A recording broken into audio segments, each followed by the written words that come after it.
දැන් අර මතකද අපේ බෝධිසත්වයෝ ඇසලපුර පසළොස්වක් පෝය දවසේ අභිනිෂ්ක්‍රමණය කරනවනේ නේ. කාටද කතා කරන්නේ? චන්නට කියනව නේද? මොන ආශ්‍රයද ලෑස්ති කරගන්න කියන්නේ?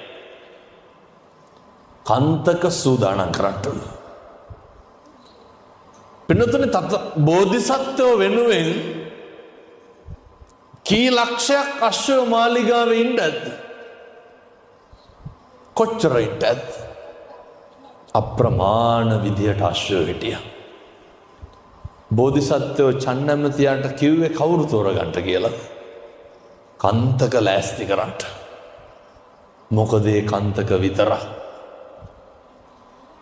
ජාතක පොත පෙරලනකොට බෞද්ධ සාහිත්‍ය අධ්‍යයනය කරනකොට කොච්චරනම් සංසාරේ කන්තක හම්බෙලා තියෙනවද බෝධිසත්වයන්ට? කන්තක ආත්ම කීයක් බෝධිසත්වයන්ට ස්වාමියා වෙලා තියෙනවද?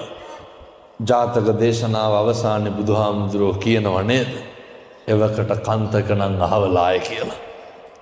සසර ගනුදෙනුව ඉවර කරන්නට කල්යාණ මිත්‍රයෝ ඉන්න ඕනේ.